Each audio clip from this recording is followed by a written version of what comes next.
Hey guys ఎలా ఉన్నారు? విష్ణుప్రియ భీమినేని ఈ పేరు వినే ఉంటారుగా. ఒకవేళ వినకపోయినా ఈ 1 వీక్లో ఖచ్చితంగా వినే ఉంటారు. పోనీ సాధనా నాయుడు, కే సుధా, ప్రియాంక ఎం జైన్, ఇన్స్టాగ్రామ్ వాడే వాళ్ళు అయితే వీళ్ళ గురించి ఖచ్చితంగా వినే ఉంటారు. అండ్ వీళ్ళ రీల్స్ కూడా చూసే ఉంటారు. ఫిమేల్ ఇన్ఫ్లుయెన్సర్స్ని ఫాలో అవ్వటం, వాళ్ళ రీల్స్ చూడటం ఇప్పుడు చాలా కామన్. దాంట్లో తప్పేం లేదు. బట్ వెయిట్, ఈ తప్పేం లేదు అనే థాట్ ఏదైతే ఉందో దాన్ని ఈ ఇన్స్టాగ్రామ్ ఇన్ఫ్లుయెన్సర్స్ బాగా క్యాచ్ చేశారు. వీళ్ళ క్యాచింగ్కి ఇన్స్టాగ్రామ్ కరెక్ట్ బౌలింగ్ వేసి ఇన్స్టాగ్రామ్ సబ్స్క్రిప్షన్ అనే ఫీచర్ లాంచ్ చేసి సోషల్ మీడియాలో ట్రస్ట్ ట్రాప్ కంటెంట్ని విపరీతంగా వదులుతున్నారు. ఇన్స్టాగ్రామ్ అనే ప్లాట్ఫామ్ ఈ రోజున వల్గర్ కంటెంట్కి కేర్ ఆఫ్ అడ్రస్ అయిపోయింది. సో ఎందుకని ఇన్స్టాగ్రామ్లో వల్గర్ కంటెంట్ ఎంతలా పెరుగుతుంది? అసలు ఈ ఇన్స్టాగ్రామ్ సబ్స్క్రిప్షన్ ఏంటి, అది ఎలా వర్క్ అవుతుంది? ఈ సబ్స్క్రిప్షన్స్ని, వల్గర్ కంటెంట్స్ని ఇండియన్ లా అడ్డుకోలేవా? ఈ క్వశ్చన్స్ అన్ని ఆన్సర్ ఈ రోజు వీడియోలో మనం డీటెయిల్గా తెలుసుకుందాం. నేను ఈ వీడియోలో జస్ట్ వన్ పర్టికులర్ ఇన్ఫ్లుయెన్సర్ గురించో లేదా ఒక సెలబ్రిటీ గురించో మాట్లాడను. That's not my cup of tea. Overall problem గురించి మాట్లాడతాను. సో నెక్స్ట్ 20 minutes కాస్త ఓపెన్ మైండ్తో వీడియోని చూడండి. విష్ణుప్రియ, ముందు విష్ణుప్రియ కాంట్రవర్సీ గురించి తెలుసుకుందాం. Vishnupriya Bhimineni Telugu anchor and actress కూడా. ఈమె బిగ్ బాస్ 8తో బాగా పాపులర్ అయింది. విష్ణుప్రియ మీద April 13న విజయవాడలో సైబర్ క్రైమ్ కేసు ఒకటి రిజిస్టర్ అయిందనమాట. తన సోషల్ మీడియా అకౌంట్ ద్వారా సెమీ న్యూడ్ అండ్ ఎక్స్ప్లిసిట్ కంటెంట్ని విష్ణుప్రియ పోస్ట్ చేస్తుందని, దీనివల్ల యంగర్ ఆడియన్స్ మీద నెగిటివ్ ఇంపాక్ట్ పడే ఛాన్స్ ఉందనే కారణంతో all India students federation AISF వాళ్ళు విజయవాడ సైబర్ క్రైమ్ పోలీసులకు కంప్లైంట్ ఇచ్చారు. రిపోర్ట్స్ ప్రకారం పోలీసులు కేసు రిజిస్టర్ చేసి ఇన్వెస్టిగేషన్ స్టార్ట్ చేశారు. విష్ణుప్రియ ఎటువంటి కంటెంట్ పోస్ట్ చేస్తుంది, అది నిజంగానే యూత్ మీద నెగిటివ్ ఎఫెక్ట్ పడేలా చేస్తుందా అనే కోణంలో పోలీసులు ఇన్వెస్టిగేషన్ చేసే ఛాన్స్ ఉందన్నమాట. అయితే ఇక్కడ AISF లీడర్స్ రైస్ చేస్తున్న ఇంకో పాయింట్ ఏంటంటే, ఇన్స్టాగ్రామ్లో సబ్స్క్రిప్షన్ బేస్డ్ కంటెంట్తో డబ్బులు వసూలు చేస్తూ సెమీ న్యూడ్ కంటెంట్ని పోస్ట్ చేయడం అనేది ఇండియన్ లాస్ని వ్యతిరేకించినట్లు అవుతుందని, వెంటనే దీని మీద యాక్షన్ తీసుకొని విష్ణుప్రియ ఇన్స్టాగ్రామ్ అకౌంట్ బ్లాక్ చేసి ఆమె పోస్ట్ చేస్తున్న కంటెంట్ సర్క్యులేట్ అవ్వకుండా చేయాలని AISF లీడర్స్ తమ కంప్లైంట్లో మెన్షన్ చేశారనమాట.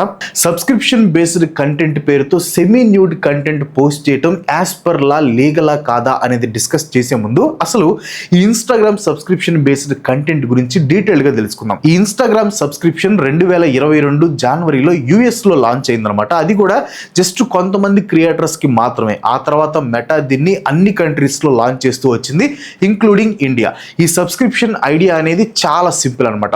క్రియేటర్స్ మంత్లీ ఇన్కమ్ కోసం యాడ్స్ అండ్ బ్రాండ్ డీల్స్ మీద డిపెండ్ అవ్వకుండా తమ ఫాలోవర్స్ నుంచి ఇన్కమ్ ఎర్న్ చేసుకోవచ్చు. సింపుల్ గా చెప్పాలంటే ఎలాగైతే నెట్ఫ్లిక్స్, హాట్స్టార్ కి మంత్లీ సబ్స్క్రిప్షన్ ప్లాన్స్ ఉంటాయో సేమ్ అలానే క్రియేటర్స్ తమ కంటెంట్ కి ఒక సబ్స్క్రిప్షన్ ప్లాన్ ని సెట్ చేసుకోవచ్చు. ఈ మంత్లీ ప్లాన్స్ వచ్చేసి 89, 149, 290, 390 ఇలా ఉంటాయి అనమాట.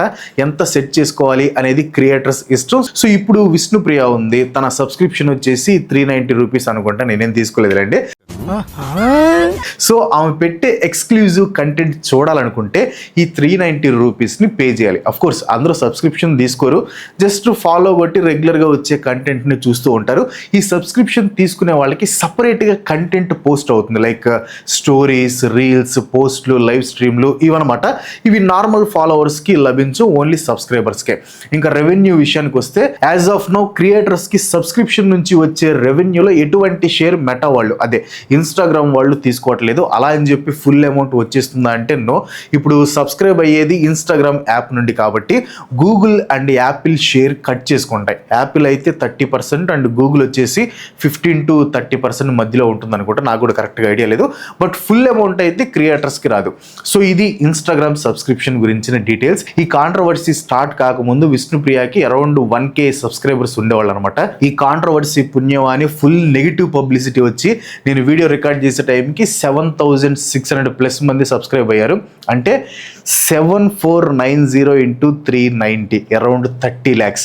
జస్ట్ టాలెంట్ చూపించి నెలకి 30 లక్షలు సంపాదిస్తున్నారు. పర్పుల్ హేల్కార్ అనుకుంటా ఇంకో ఇన్స్టాగ్రామ్ ఇన్ఫ్లుయెన్సర్ కూడా ఉంది, ఆమెకైతే ఇండియాలోనే హైయెస్ట్ అనమాట. మంత్లీ ఈ సబ్స్క్రిప్షన్స్ నుంచే 1 crore వస్తుందంట, జస్ట్ టాలెంట్ చూపించి 1 crore.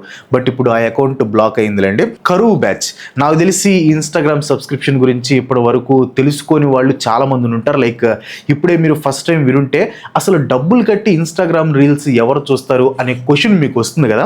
ఉంటారు చాలా మంది ఉంటారు. అశ్విని ఏ అనే ఒక ఇన్స్టాగ్రామ్ ఇన్ఫ్లుయెన్సర్, ఇందాక చెప్పాను కదా, ఈమెకి సబ్స్క్రిప్షన్స్ నుంచి 1 crore దాకా వస్తాయంట. ఇందాక నేను చెప్పిన పర్పుల్ హేల్ ఖాన్ ఈ అమ్మాయి 1 crore అంటే Google and Apple share cut అయిన తర్వాత 70 lakhs దాకా వస్తాయేమో. సో షాక్ అవ్వకండి, కరువులో ఉన్న వాళ్ళు చాలా మంది ఉన్నారు. వెన్ ఇన్ కరువు మెన్ డోంట్ కేర్ అబౌట్ పరువు అండ్ పైసా. ఏం చెప్పేవరా? అంతెందుకు, విష్ణుప్రియ మీద కేసు రిజిస్టర్ అయ్యే టైంకి ఆమెకున్న సబ్స్క్రిప్షన్ ఇందాక చెప్పినట్లు 1K. కేసు రిజిస్టర్ అయ్యి ఇష్యూ పెద్దదైన తర్వాత ఈ సబ్స్క్రిప్షన్స్ 5,000 అయ్యాయి. నేను ఈ వీడియో రికార్డ్ చేస్తున్న టైంకి 7,600+ సబ్స్క్రిప్షన్స్ ఉన్నాయి. మీరు ఈ వీడియో చూసే టైంకి అవి ఇంకా పెరుగుతాయి అనుకోండి. సో డబ్బులు పెట్టి రీల్స్ ఎవరు చూస్తారా బాబు అనే క్వశ్చన్ వద్దు, ఖచ్చితంగా చూస్తారు. అప్పుడెప్పుడో బ్రిటిష్ కాలంలో వచ్చిన మద్రాస్ కరువు కంటే ఎక్కువ కరువులో ఉన్నారు కొంతమంది. వాళ్ళ కరువే వీళ్ళ రాబడి అవుతుంది. కానీ ఓన్లీ వీళ్ళ కరువునే బ్లేమ్ చేయటం కరెక్ట్ కాదు. ఎందుకంటే ఈ కరువు బ్యాచ్ అంతా వాళ్ళకి తెలియకుండానే ఒక ట్రాప్లో ఇరుక్కొని పోతున్నారు. Thrust trap content, physical appearance ద్వారా లేదా సెక్షువల్ సజెస్టివ్ కంటెంట్ ద్వారా వ్యూవర్స్ని అట్రాక్ట్ చేసే కంటెంట్ని థ్రస్ట్ ట్రాప్ కంటెంట్ అంటారు. అఫ్ కోర్స్ ఈ ట్రాప్ ఏం కొత్తదిగా అనుకోండి, బట్ మండుతున్న మంటకి పెట్రోల్ పోసినట్లు ఇన్స్టాగ్రామ్ ఈ థ్రస్ట్ ట్రాప్ కంటెంట్కి సబ్స్క్రిప్షన్ అనే ఆప్షన్ని యాడ్ చేసింది. కానీ ఈ ఇన్ఫ్లుయెన్సర్స్ అందరూ సబ్స్క్రిప్షన్నే నమ్ముకోరు. కొంతమంది బ్రాండ్స్తో డీల్స్ చేసుకుంటూ ఉంటారు, లైక్ ప్రమోషన్స్. అండ్ ఈ ప్రమోషన్స్ అంత ఈజీగా రావు. ప్రమోషన్స్ రావాలంటే ఎంగేజ్మెంట్ ఉండాలి, ఫాలోవర్స్ పెరగాలి, అప్పుడే ప్రమోషన్లు వస్తాయి. సో ఈ ప్రమోషన్స్ని తెచ్చుకోవడం కోసం కొంతమంది పెట్టే కంటెంట్ అసలు లిమిట్స్ దాటిపోతుంది. ఒకసారి ఈ వీడియో చూడండి. ప్రతి దసరాకి విలేజ్ కి వెళ్ళేవాళ్ళం, కానీ ఈసారి పిల్లల కోసం ఫార్మ్ హౌస్ కి వెళ్ళాం. మామ వీడియో ఎండ్ వరకు చూడండి, క్రేజీ ఉంటది.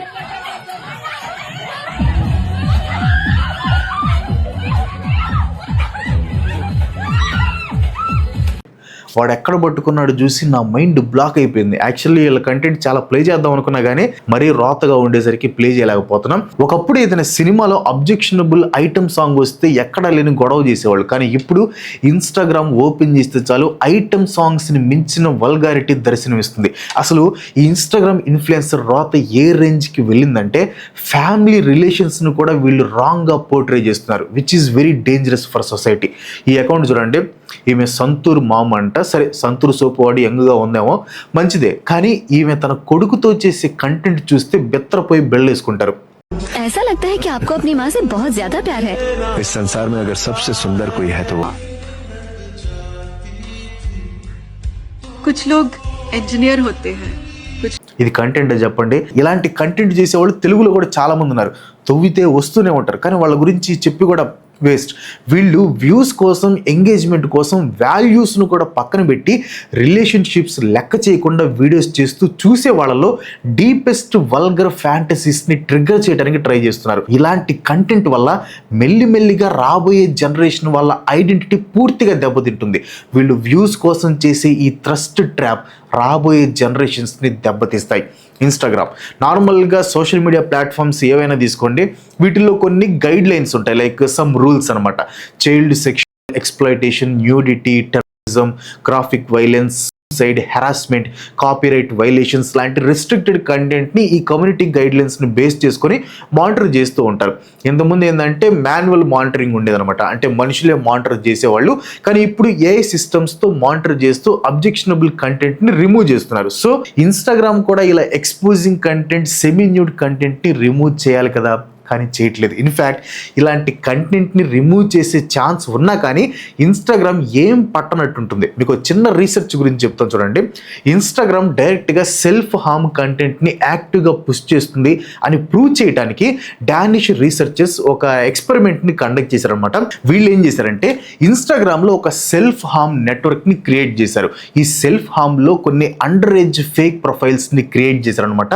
ఆ ఫేక్ ప్రొఫైల్స్ అన్నిటి ఏజ్ వచ్చేసి 13 years అని పెట్టారు. ఈ అండర్ ఏజ్ ఫేక్ అకౌంట్స్ నుంచి రోజు వైలెన్స్ ఎక్కువగా ఉండే కంటెంట్ని పోస్ట్ చేస్తూ వచ్చారు. అండ్ రోజులు పెరిగే కొద్దీ పోస్ట్ చేసే కంటెంట్లో సెల్ఫ్ హార్మ్ ఎక్కువ ఉండేలా పోస్ట్ చేశారు. ఈ ఎక్స్పెరిమెంట్ యొక్క మెయిన్ ఎయిమ్ ఏంటంటే మెటా క్లెయిమ్స్ని టెస్ట్ చేయటం. తమ దగ్గర ఉన్న ఆర్టిఫిషియల్ ఇంటెలిజెన్స్ తమ ప్లాట్ఫామ్స్లో ఉన్న 99% హార్మ్ఫుల్ కంటెంట్ని రిమూవ్ చేస్తుందని మెటా క్లెయిమ్ చేస్తుంది. కానీ ఈ ఎక్స్పెరిమెంట్ ఆ క్లెయిమ్ రాంగ్ అని ప్రూవ్ చేస్తుంది.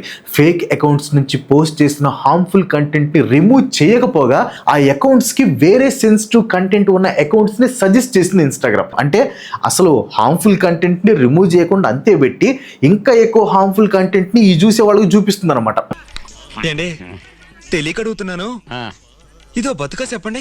అంతేకాదు మార్క్ జుకర్బర్గ్ ప్రాజెక్ట్స్ వల్ల జనాలు చనిపోతున్నారని యుఎస్ సెనేటర్ మార్క్ జుకర్బర్గ్ మొహానే అన్నాడు. మార్క్ జుకర్బర్గ్ ప్రాజెక్ట్స్ అంటే ఇన్స్టాగ్రామ్, ఫేస్బుక్, థ్రెడ్స్ ఇవన్నీ మెటా ప్రాజెక్ట్స్ అనమాట. సో నా పాయింట్ ఏంటంటే సెల్ఫ్ హార్మ్ కంటెంట్ని మెటా కంట్రోల్ చేయలేకపోతుంది. ఈ సెమీ న్యూడ్ కంటెంట్ని ఏం కంట్రోల్ చేస్తుంది చెప్పండి? సో ట్రస్టెడ్ ట్రాప్ కంటెంట్ని సోషల్ మీడియా ప్లాట్ఫామ్స్ కంట్రోల్ చేస్తాయిలే, మా పిల్లలు సేఫ్ అనుకునే పేరెంట్స్ అందరూ జాగ్రత్తగా వినండి. మీ పిల్లలు చూసే కంటెంట్ని మీరే కంట్రోల్ చేయాలి, ఇన్స్టాగ్రామ్ కంట్రోల్ చేయదు.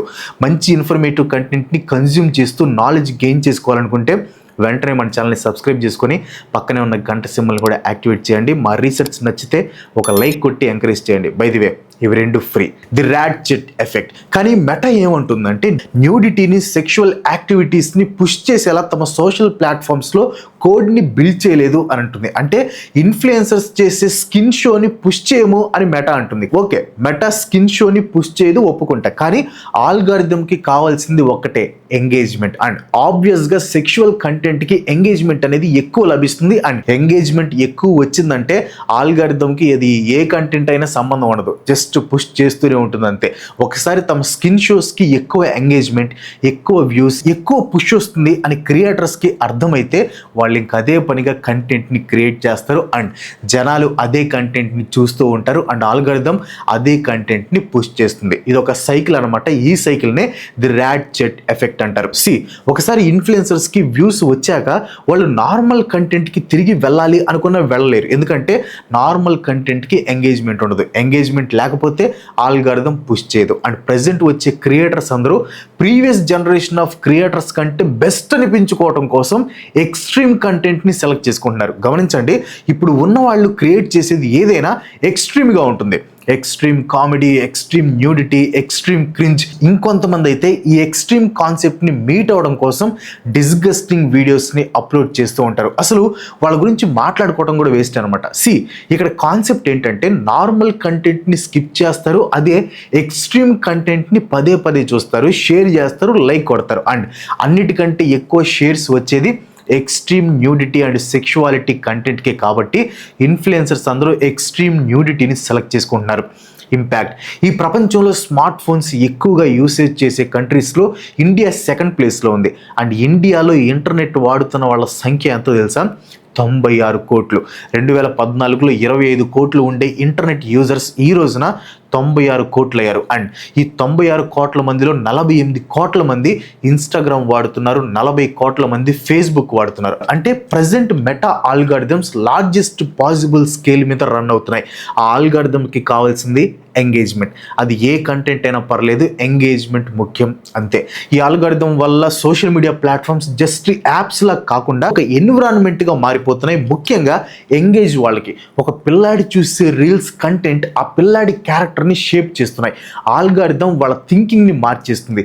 క్యారెక్టర్ కంటే బాడీ ఎక్కువ ఇంపార్టెంట్, సక్సెస్ కంటే అటెన్షన్ తెచ్చుకోవటం ఎక్కువ ఇంపార్టెంట్, స్కిల్ కంటే ఫేమ్ ఇంపార్టెంట్, సొంత వాళ్ళ అప్రిసియేషన్ కంటే స్ట్రేంజర్ కొట్టే లైక్లు, వాళ్ళు చేసే కామెంట్లు ఇంపార్టెంట్ అనే థింకింగ్లో పడేస్తుంది ఈ ఆల్గారిథం. ఒకసారి ఈ వీడియో చూడండి. মোর কোনো স্কুল নাই, মোর কোনো পড়াশোনাও নাই, মোর কোনো গার্লফ্রেন্ডও নাই, মুই হনু মুক্ত। అసలు వాడి వయసు ఏంటి, వాడు చేసే పనులేంటి? వాడు అలా చేయడానికి కారణం సోషల్ మీడియాలో వచ్చే కంటెంటే అని నేను అంటాను. మీరు కాదనగలరా? వ్యూస్ కోసం ఈ ఇన్ఫ్లుయెన్సర్స్ పెట్టే న్యూడ్ కంటెంట్ వల్ల ఎంగేజ్ వాళ్ళ థింకింగ్ మారిపోతుంది. ముఖ్యంగా అబ్బాయిలు ఆడవాళ్ళని ఒక ప్రోడక్ట్స్ లాగా చూడటం మొదలు పెట్టారు. అమ్మాయిల విషయానికి వస్తే వాళ్ళ మైండ్లో ఫిల్టర్సే బ్యూటీ స్టాండర్డ్గా మారిపోతున్నాయి. పర్ఫెక్ట్ లైఫ్ అంటే ఇన్ఫ్లుయెన్సర్స్ లాగా సగం బట్టలు వేసుకొని స్ట్రేంజర్స్ కోసం డ్యాన్స్ వేయటం అని అనుకొని ఇన్ఫ్లుయెన్సర్స్ని ఇమిటేట్ చేయడానికి ట్రై చేస్తున్నారు. ఆల్గారిథంకి కంటెంట్తో సంబంధం ఉండదు. జనాలు స్క్రోల్ చేస్తున్నారా లేదా అనేది మాత్రం మాత్రమే ఇంపార్టెంట్. దానివల్ల పిల్లల మీద పడే ఇంపాక్ట్తో ఆల్గారిథంకి సంబంధం ఉండదు. అండ్ ఇన్ఫ్లుయెన్సర్స్కి వాళ్ళకి వ్యూస్, ఎంగేజ్మెంట్ అండ్ సబ్స్క్రిప్షన్స్ మాత్రమే important. As per law Vishnupriya మీద ఏఐఎస్ఎఫ్ లీడర్స్ కేసు పెట్టినప్పుడు ఆమె పెట్టే సబ్స్క్రిప్షన్ కంటెంట్ ఎగ్జిస్టింగ్ లాస్ని వైలేట్ చేస్తుంది. సో ఆమె ఇన్స్టాగ్రామ్ అకౌంట్ని బ్యాన్ చేయాలి అని డిమాండ్ చేశారు. సో నిజంగా ఇండియన్ లాస్ని విష్ణుప్రియ అండ్ మిగతా ఇన్ఫ్లుయెన్సర్స్ వైలేట్ చేస్తున్నారా? ఆన్లైన్ కంటెంట్ని మానిటర్ చేయడానికి మనకి లాస్ వచ్చేసి section 67, 67A and 67B of the information technology act 2000, the information technology rules 2021తో పాటు ఆప్షన్స్ మెటీరియల్ని డీల్ చేయడానికి బిఎన్ఎస్ సెక్షన్ 296 ఉన్నాయన్నమాట. కానీ ప్రాబ్లం ఏంటంటే ఇండియన్ లాస్ ఇన్వాల్వ్ అవ్వాలంటే ఆన్లైన్లో ఎక్స్ప్లిసిట్ సెక్షువల్ యాక్ట్స్ చేయటం, ఫుల్ న్యూడిటీతో కంటెంట్ చేయటం, పోర్నోగ్రఫీ ఉన్నప్పుడు, సెక్షువల్ ఎక్స్ప్లాయిటేషన్ జరిగినప్పుడు, మైనర్స్ ఇన్వాల్వ్ అయినప్పుడు, నాన్ కాన్సెన్షువల్ కంటెంట్ పోస్ట్ చేసినప్పుడు మాత్రమే ఇండియన్ లాస్ అమలవుతాయి. సో ఇన్స్టాగ్రామ్లో వల్గర్ కంటెంట్ అనేది ఒక గ్రే ఏరియాలో ఆపరేట్ చేస్తుంది. సింపుల్గా చెప్పాలంటే ఇండియన్ లాస్లో ఉన్న లూప్ హోల్స్ని యూజ్ చేసుకుంటున్నారు ఈ ఇన్స్టాగ్రామ్ ఇన్ఫ్లుయెన్సర్స్. ఫుల్ న్యూడిటీ ఉంటేనే ఇండియన్ లాస్ అమలవుతాయి. సో వీళ్ళు ఇన్స్టాగ్రామ్లో సెమీ న్యూడ్ పేరుతో ఎంత రోత చేసినా అది ఇల్లీగల్ అవ్వదు కాబట్టి వీళ్ళు ఇంకా రెచ్చిపోతున్నారు. వల్గర్ అనేది ఇల్లీగల్ కిందకు రాదు కాబట్టి ఇండియన్ లాస్ ఏం చేయలేకపోతున్నాయి. లీగల్గా పక్కన పెడదాం, మరి ఎథికల్లీ ఇది కరెక్టేనా? మీరే కామెంట్ చేయండి. బట్ నాకు తెలిసి స్ట్రిక్ట్ లాస్ వచ్చేదాకా ఈ ఇన్ఫ్లుయెన్సర్స్ రెచ్చిపోతూనే ఉంటారు అనుకుంటే ఎవరి దాకా ఎందుకు. కేసు పెట్టిన 4 days తర్వాత ఇన్స్టాగ్రామ్ సబ్స్క్రిప్షన్లో జాయిన్ అవ్వమని విష్ణుప్రియ స్టేటస్ పెట్టింది. నేను ఇన్స్టాగ్రామ్ సబ్స్క్రిప్షన్ ఆప్షన్ని తప్పనట్లేదు. యాజ్ ఏ కంటెంట్ క్రియేటర్గా ఆడియన్స్ని అట్రాక్ట్ చేసే కంటెంట్ చేయడం చాలా కష్టం. సో బెటర్ కంటెంట్ చేసే వాళ్ళకి ఎక్స్ట్రా అప్రిసియేషన్ ఉండి తీరాలి. So nothing is wrong with Instagram subscription model. కానీ ఆ మోడల్ని న్యూడిటీతో క్యాష్ చేసుకోవడం అనేది కరెక్ట్ కాదు అనేది నా ఒపీనియన్ మాత్రమే. మరి మీ ఒపీనియన్ అంటూ కింద కామెంట్ చేయండి. So that's all today. ఈ వీడియో మీకు అనిపించింది కింద కామెంట్లో పోస్ట్ చేయండి. వీడియోస్ లైక్ కొట్టి మీ ఫ్రెండ్స్ ఫ్యామిలీకి షేర్ చేయండి. ఇలాంటి వీడియోస్ మళ్ళీ నాకు సపోర్ట్ చేయాలనుకుంటే వెంటనే సబ్స్క్రైబ్ చేసుకుని ఇంకో మంచి మళ్ళీ కలుసుకుందాం. బాయ్.